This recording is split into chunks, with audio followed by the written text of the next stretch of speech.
Sir Kailash Chandra, Shorthand Transcription number 20, part 2, ready, 5 seconds.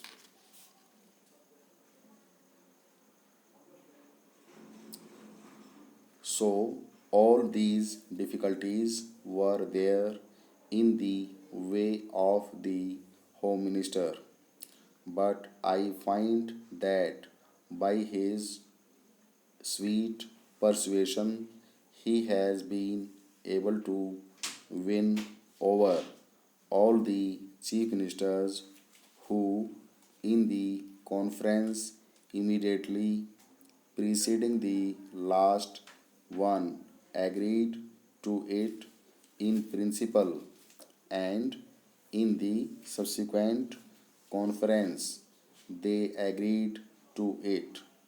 It appears obviously in toto, and hence we have before us this resolution supported by the chief ministers of all the states. Sir, for that I want to congratulate most sincerely and heartily the Honorable the Home Minister. Now, sir, so far as the merits of this resolution are concerned, I do not think it is necessary for me to elaborate on them because during the last 4 years or so, ever since the publication of the report of the States Reorganization Commission, many eminent men all over the country, eminent administrators, and persons who had experience of administration, including the retired comptroller and auditor general, were of the opinion that more all India services should be created. Our Honorable the Prime Minister, as also our Vice President, have on more than one occasion expressed themselves definitely in favor of having more All India services.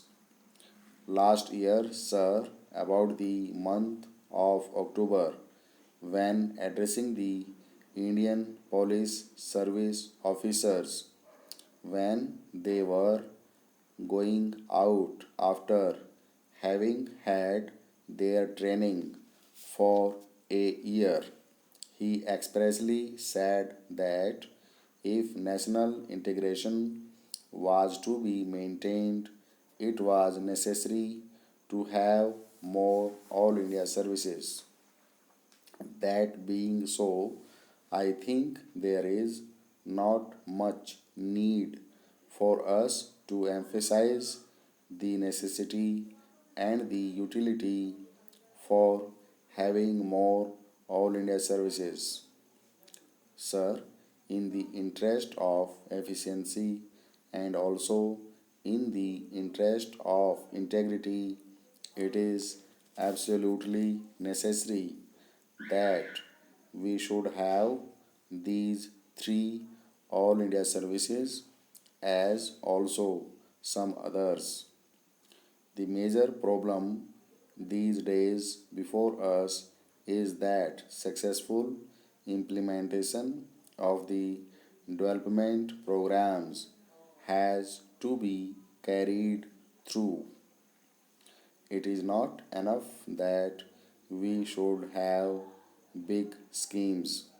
It is not enough that we should allocate large sums for the implementation of those schemes, but it is necessary that we should have competent personnel to effectively implement our schemes so that in a short time we may be able to carry forward our country to economic prosperity all round. In the past, during the pre independence period, we had quite a number of All India services. But then, when we framed our constitution, we dispensed with the others, retaining only two. It appears to me that necessity has now arisen for reorganization of the All India services and to have more All India services. Stop.